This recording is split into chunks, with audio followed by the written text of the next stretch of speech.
तो आप सबका A2 एकेडमी में स्वागत करते हैं। आज हमारा संविधान का एक मोस्ट इम्पोर्टेंट टॉपिक है मौलिक अधिकार।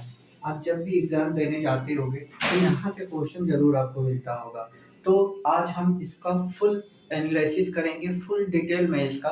और मैंने सारे संविधान के जितने भी मौलिक अधिकार है ना, सब कुछ यहाँ नोट कर रखा है। क्या है कि एक स्लाइड में पूरे नहीं आ रही थी तो मैंने 2 स्लाइड बनाई है, एक के बाद एक दोनों स्लाइड चलेगी। तो मैं मौलिक अधिकार के बारे में छोटी छोटी चीजें आप लोगों को बता देना चाहता हूँ। जो हमारा संविधान बन रहा था तो मौलिक अधिकार भाग 3 अनुच्छेद 12 से 35 के बीच में रखा गया। ये क्वेश्चन न जाने कितनी बार आ चुका है कि भाग 3 अनुच्छेद 12 से 35 के बीच में रखा गया था। और जब हमारा संविधान लागू हुआ था तो हमें 7 मौलिक अधिकार मिले थे। 7। आपसे ये क्वेश्चन कितनी बार भी बन चुका है कि जब हमारा संविधान बना था तो हमें कितने मौलिक अधिकार मिले थे, तो 7 मिले थे। अब वर्तमान में कितने हैं? वर्तमान में 6 हैं। वर्तमान में 6 हैं, ये आपको याद रखना होगा। जो 44वां संविधान संशोधन हुआ था, 44वां संविधान संशोधन 1978 में हुआ था, उसमें एक संपत्ति का अधिकार, जो संपत्ति का अधिकार है ना, उसको मौलिक अधिकार से हटा के कानूनी अधिकार में रख दिया गया। कानूनी अधिकार में 300 ए में रखा। इस समय ये कानूनी अधिकार बन चुका है। इसलिए प्रेजेंट टाइम में हमारे पास 6 मौलिक अधिकार हैं हमारे संविधान में। ठीक है, तो ये छोटी छोटी बातें आपको याद रखनी होगी क्योंकि यहाँ से ऑब्जेक्टिव टाइप में क्वेश्चन बहुत आते हैं। तो आपको पहला याद रखना है कि मौलिक अधिकार भाग 3 अनुच्छेद 12 से 35 में है। शुरुआत में हमें 7 मौलिक अधिकार मिले थे, प्रेजेंट टाइम में हमारे पास 6 हैं। कौन सा मौलिक अधिकार हटाया गया है? संपत्ति का अधिकार, जो 44वें संविधान संशोधन 1978 में हटा के 301 में रख दिया गया है, जो कि इस प्रेजेंट टाइम में कानूनी अधिकार है। और मौलिक अधिकार हमें कहाँ से मिला है? USA यानी अमेरिका के संविधान से हमने लिया है। अब ऐसा नहीं है कि हमने अमेरिका के संविधान से हूबहू उठा के नकल कर दी, ऐसा बिल्कुल भी मत सोचिएगा।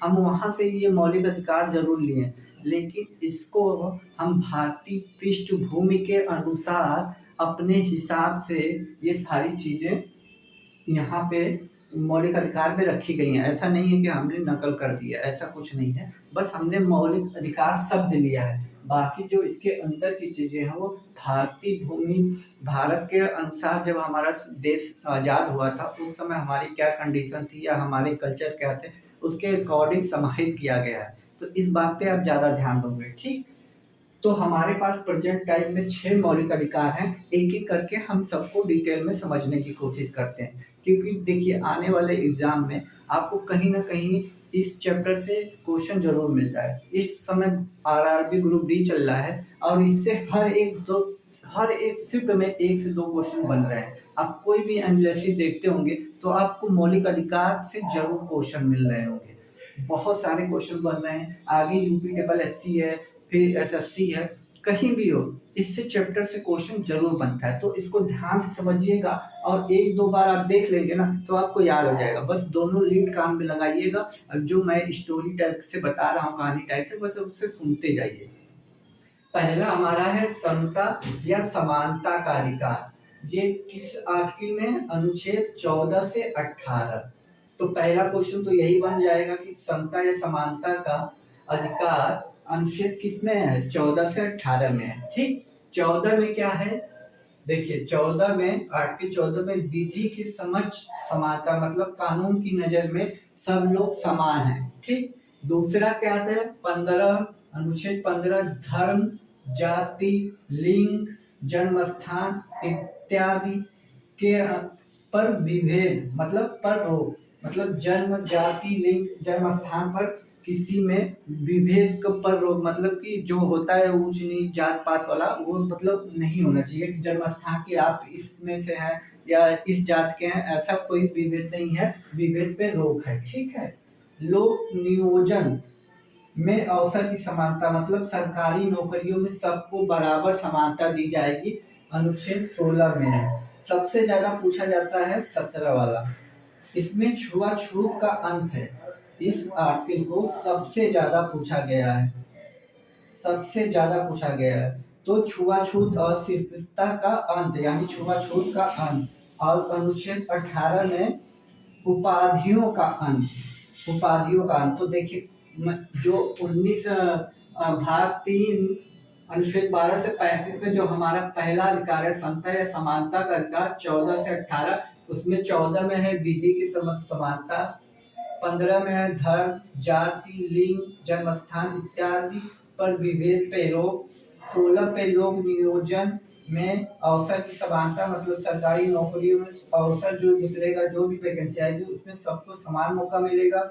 अनुच्छेद 17 में छुआछूत का अंत, 18 में उपाधियों का अंत। ये हमारा समता या समानता का है। दूसरा जो हमारा अधिकार है, मौलिक अधिकार, वो स्वतंत्रता का अधिकार है। मतलब स्वतंत्रता का अधिकार हमें इसलिए दिया गया है कि व्यक्ति अपनी विकास खुद कर सके। जब व्यक्ति का विकास होगा तो देश का विकास उसके अनुसार अपने आप हो जाएगा। जब आप डेवलप होगे तो देश अपने आप डेवलप हो जाएगा। जब आप ही पढ़े लिखोगे नहीं तो देश आगे नहीं बढ़ेगा। तो जब अपना विकास करने के लिए इससे स्वतंत्रता का अधिकार दिया गया है। ये आर्टिकल 19 से 22 में है। तो पहला अधिकार दिया गया है 19 का, देखिए 19 में है अभिव्यक्ति की आजादी। अभिव्यक्ति की आजादी, ये याद रखिएगा। इसके अंदर 6 पार्ट हैं। सबसे पहले पूछेगा अभिव्यक्ति की आजादी किस आर्टिकल में है, तो आप आर्टिकल 19 लगाओगे। इसमें 19A 2 3 4 5 6 करके दिया है। तो सबसे पहले 19A में बोलने की आजादी, आपको बोलने की आजादी, आपके मन में जो चीजें आए देश के अनुसार उसको बोलने की, अपने हक की बात रखने की आजादी है। दूसरी शांतिपूर्ण एकत्रित होने की आजादी। जैसे कुछ हो जाता है तो एक ही जगह लोग इकट्ठा हो जाते हैं धरना प्रदर्शन के लिए, तो इसमें एक बात लगता है बिना हथियारों के। आप हथियार लेके एकत्रित नहीं हो सकते, ठीक। इकट्ठा हो सकते हैं लेकिन बिना हथियार लेके। सभा या समूह बनाने की आजादी, मतलब संगठन या समूह बना के आप अपना विरोध प्रदर्शन कर सकते हैं सरकार के खिलाफ या कोई सरकारी जो भी हो आपके पूरे देश में। देखिए 19(4) में जो है आवागमन, यानी आप पूरे भारत में आ जा सकते, कहीं भी आपको रोक नहीं है, चाहे ईस्ट में रहते हो वेस्ट में रहते हो, कोई रोक टोक नहीं होगी। 19(5) में है, 19(5) में है निवास। आप पूरे भारत में कहीं भी निवास कर सकते हैं, पूरे भारत में आप कहीं भी निवास कर सकते हो, उसके लिए कोई रोका टोकी नहीं होगा। आपका मन है यूपी में है, अब मुंबई चले गए कमाने खाने, वहीं कमा खा रहे हैं, वहीं घर बनवा लिया, तो कोई रोक टोक नहीं है। 19(6) में है आजीविका, मतलब आप भारत में कहीं भी आए जाएंगे, वहां निवास करेंगे, तो उसके लिए आप आजीविका के लिए रोजगार भी आप कहीं भी कर सकते हो देश में, इसकी पूरी आजादी है, ठीक। अनुच्छेद आर्टिकल 22 में, अरे आर्टिकल 20 में आते हैं। तो आर्टिकल 20 में है अपराध के 2 सिद्धि, मतलब अपराध के 2 सिद्धि जो है आर्टिकल 20 में है। तो इसमें भी 3 पार्ट है, इसमें भी आपको 3 चीजें दी गई हैं, आपको 3 चीजें इसमें भी दी गई हैं। जैसे मान लीजिए आपने कोई अपराध किया, ठीक, अपराध किया 2010 में, आपने अपराध किया 2010 में, तो जो अपराध किया उसके लिए 1 साल का सजा का प्रावधान था। उस समय 1 साल सजा मिलती कानून के अकॉर्डिंग। लेकिन क्या हुआ कि 2011 में इसी सजा के लिए 5 साल की सजा हो गई, ठीक। तो आपने 2010 में वो अपराध किया था, तो आपका जब फैसला आएगा तो 1 ही साल आपको सजा मिलेगी, ना कि अब 5 साल मिलेगी। लेकिन जब दोबारा करेंगे तब आप 5 साल की सजा आपको मिलेगी। कहने का मतलब ये है कि आपने यदि अपराध किया और जिस अपराध को आप किया हो उसकी सजा यदि 1 साल है तो आपको 1 ही साल होगी। भले उसका फैसला कोर्ट 2 साल बाद दे, लेकिन मान लीजिए बीच में वही अपराध के लिए सजा 5 साल हो जाती है, तो आपको वो 5 साल की सजा नहीं मिलेगी। हाँ, वो जब एक्ट बन जाएगा, जब संसद उसे पारित कर देगी, तो उसके अकॉर्डिंग अपराध जो करेगा उसको 5 साल की सजा मिलेगी। लेकिन उसके पहले 1 साल सजा थी, तो 1 ही साल की सजा आपको मिलेगी। दूसरा है खुद के विरुद्ध गवाही देने के लिए बाध्य नहीं करेगा। मतलब कि आपने कोई अपराध किया हो या ना किया हो, लेकिन खुद के विरुद्ध आप पे दबाव डाल के गवाही के लिए बाध्य नहीं किया जा सकता। तीसरा, एक अपराध के लिए एक बार ही सजा होगी। मान लीजिए आपने कोई चोरी की, तो एक बार चोरी की तो आपको एक ही बार सजा होगी। ऐसा नहीं कि जब भी चोरी हो रही है तो पुलिस आप ही को पकड़ के ले जा रही है बार बार, नहीं। आप एक बार चोरी किए हैं तो आपको एक ही बार चोरी की सजा मिलेगी, ठीक है। आप देखिए आर्टिकल 21 क्या है। आर्टिकल 21 में प्राण व दैहिक की स्वतंत्रता, प्राण और दैहिक की स्वतंत्रता, ठीक। तो 21A को ये सब आता है, एकदम सीधा सीधा पूछ लेगा प्राण एवं दैहिक की स्वतंत्रता किस आर्टिकल में, तो आर्टिकल 21 में है, ठीक। 21A में क्या है, आर्टिकल 21A में क्या है, 86वां संविधान संशोधन जो 2002 में हुआ था, उसमें 6 से 14 वर्ष के बच्चों को अनिवार्य और निःशुल्क शिक्षा दी जाएगी। ये 2002 में हुआ। ये क्वेश्चन आपको प्रीवियस ईयर में ना जाने कितनी बार देखने को मिला होगा कि 86वां संविधान संशोधन 2002 21A में 6 से 14 वर्ष के बच्चों के लिए अनिवार्य और निःशुल्क शिक्षा दी जाएगी, ठीक है। 22वां है, 22 क्या है, गिरफ्तारी के विरुद्ध संरक्षण। 22वें आर्टिकल में है कि गिरफ्तारी के विरुद्ध संरक्षण। इसमें भी 3 चीजें आपको दी गई हैं। जब पुलिस आपको गिरफ्तार करने आएगी तो आपको कारण पूछने का अधिकार है कि मुझे किस गुनाह के लिए गिरफ्तार किया जाता, तो ये 21A में है। दूसरा आपको है कि 24 घंटे के अंदर जो नजदीक न्यायालय होगा उसके सामने पेश किया जाएगा आपको, ठीक है। जो भी आपके नजदीक, इसमें आवागमन का टाइम छोड़ के दिया गया है, 24 घंटे के अंदर आपको नजदीकी न्यायालय के सामने पेश किया जाएगा। तीसरा आपको दिया गया है मनपसंद कानूनी सलाह लेने की, मतलब कि आप अपने हिसाब से कोई भी वकील या जिससे भी आप चाहें उससे मनपसंद कानूनी सलाह ले सकते हैं कि मुझे इसके मतलब गिरफ्तारी के विरुद्ध क्या करनी चाहिए यदि गुनाह हुआ है। तो एक चीज याद रखिएगा, गिरफ्तारी और अपराध में बच्चे कंफ्यूज होते हैं। देखिए गिरफ्तारी आपकी कब होगी, जब कोई अपराध करेंगे, मतलब पहले अपराध करेंगे फिर गिरफ्तारी होगी। तो पहले गिरफ्तारी अपराध आएगा अनुच्छेद आर्टिकल 20 में, पहले गिरफ्तारी आएगी, आर्टिकल 20 में पहले अपराध करेंगे फिर 22 में गिरफ्तारी होगी। मतलब ऐसे समझिए कि आपको गिरफ्तार कब किया जाएगा, जब आप कोई अपराध करेंगे, अपराध पहले करेंगे बाद में ना गिरफ्तार होंगे। तो आर्टिकल 20 में पहले अपराध करेंगे फिर 22 में जाके आपको गिरफ्तारी के होगी, ठीक। इसके अंदर भी 3 चीजें दी हुई हैं। आइए अब आगे वाले स्लाइड पे चलते हैं। दोस्तों बाकी 3 अधिकार यहाँ पे हैं। देखिए तीसरा जो है शोषण के विरुद्ध अधिकार, ये आर्टिकल 23 और 24 में है। आर्टिकल 23 में क्या है, मानव व्यापार, बालाश्रम, बंधुआ मजदूर पे रोक। मतलब कहने का मतलब है जो आज़ादी से पहले लोगों को गुलाम बना के उन्हें बंधुआ मजदूर बना लिया जाता था, या फिर उनसे मानव व्यापार यानी मानव को खरीदने बेचने का जो व्यापार होता था, इन सब पे आर्टिकल 23 में रोक लगा दिया गया है, ठीक। जब आपसे पूछेगा शोषण के विरुद्ध अधिकार किसमें है तो 23-24 लगाएंगे। इसके अंदर से जब पूछेगा मानव व्यापार या बालाश्रम, बंधुआ मजदूर पर कौन सा आर्टिकल आप पे रोक लगाता है, तो आर्टिकल 23 ऑप्शन चूज करेंगे। आर्टिकल 24 में क्या कहता है कि 14 वर्ष से कम उम्र को कल कारखानों या फैक्ट्री में काम करने पे रोक है। आप जानते होंगे जो 14 साल के बच्चे हैं उनसे काम लेना गैर कानूनी है। तो ये 14 वर्ष 14 से 24 याद रखिएगा, आर्टिकल 24 में है, ठीक। चौथा जो हमारा मौलिक अधिकार है वो धार्मिक स्वतंत्रता का अधिकार है, जो 25 से 28 के बीच में है। धार्मिक स्वतंत्रता, देखिए हमारा जो संविधान है उसमें साफ लिखा है कि हमारे देश का कोई भी धर्म नहीं है, धर्म यहाँ के लोगों का है, जो हमारे देश में रहते हैं उनका धर्म है, देश का धर्म नहीं है। देश के अंदर जितने लोग रहते हैं उनका धर्म है, ये संविधान में साफ साफ लिखा हुआ है। तो हमारे देश में का कोई धर्म नहीं है, धर्म यहाँ के रहने वाले लोगों का है, ये बातें ध्यान रखिएगा।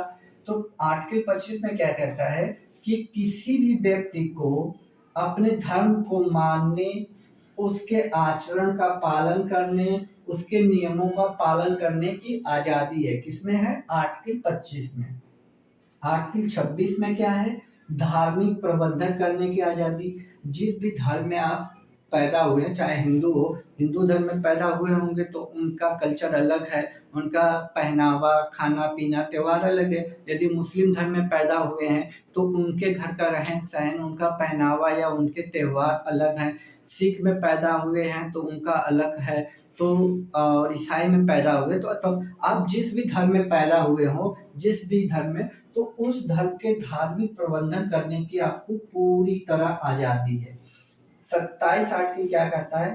धार्मिक कार्य को संपोषित करना। यदि अपने धर्म को आपको बचा के रखने का पूरा अधिकार है, आप अपने धर्म को बचाने के लिए या उसमें पैसा इन्वेस्ट करते हैं या कुछ भी करते हैं तो आपको उसकी पूरी आज़ादी है, जिस पर टैक्स फ्री होता है, टैक्स में कुछ रियायत दी जाती है। जो लोग मंदिरों में या मस्जिदों में या मदरसों में या फिर कहीं भी डोनेशन करते हैं तो वो टैक्सों में आपको छूट मिलती है, तो उससे है, ठीक। और 28 में क्या कहता है? प्रत्येक जनता को अपने धार्मिक शिक्षा, मतलब जैसे आप मुस्लिम में हैं तो वो कुरान शरीफ पढ़ते हैं, या आप हिंदू में हैं तो गीता या फिर रामायण पढ़ते हो, बौद्ध में हो या क्रिश्चियन हो, जैन हो या सिख हो, तो उनकी जो धार्मिक हैं अपनी धार्मिक शिक्षा ले सकते हैं, कोई दिक्कत नहीं, उनकी उपासना कर सकते हैं। तो ये आर्टिकल 28 में कहा गया है। तो आपसे ज्यादातर यही पूछेगा धार्मिक स्वतंत्रता आर्टिकल कहाँ से कहाँ तक है, तो आर्टिकल 25 से 28 है। जब अंदर से पूछेगा तो ये। और हमारा 5वां अधिकार है, मौलिक अधिकार है, सांस्कृतिक एवं शिक्षा का अधिकार।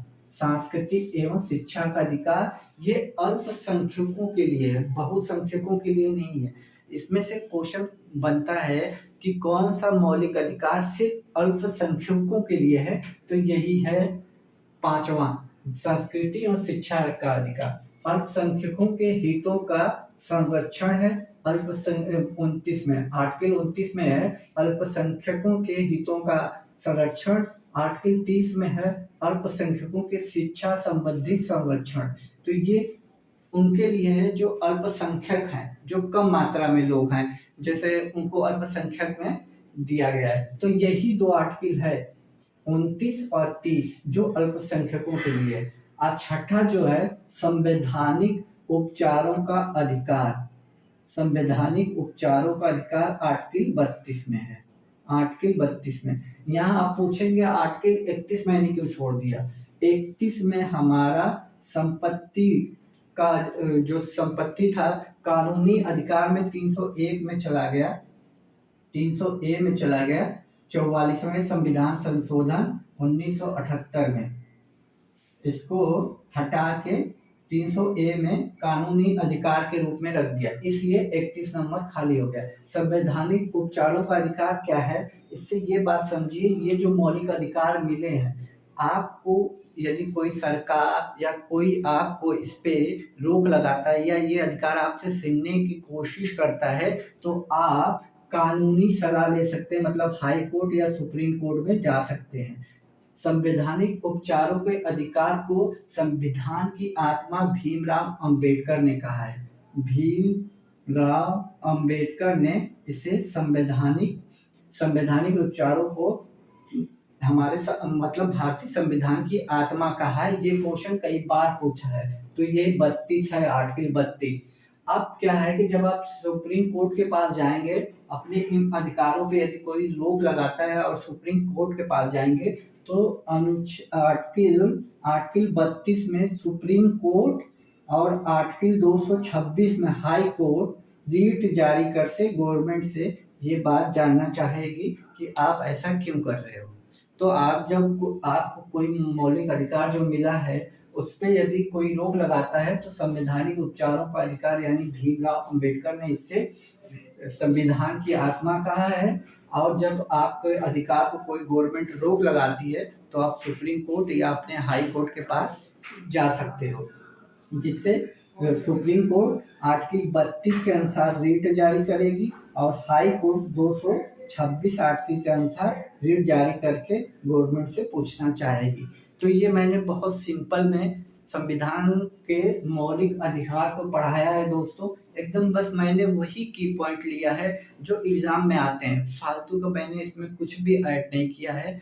आप इसको एक दो बार देख लोगे ना तो दिमाग में आपके बिल्कुल भी फिट हो जाएगा। आपको फिर कोई भी एग्जाम हो और इस चैप्टर से क्वेश्चन आए तो ऐसा हो ही नहीं सकता कि ना हो। और रेलवे ग्रुप डी का एग्जाम तो चल ही रहा है, तो इसमें से तो हर एक शिफ्ट में क्वेश्चन 1 से 2 क्वेश्चन बन रहे हैं। इसलिए दोस्तों आप लोगों से रिक्वेस्ट है कि चैनल को ज़्यादा से ज़्यादा प्रमोट कीजिए, शेयर कीजिए, सब्सक्राइब कीजिए। तब तक के लिए खुश रहिए, मुस्कुराते रहिए। जय हिंद दोस्तों।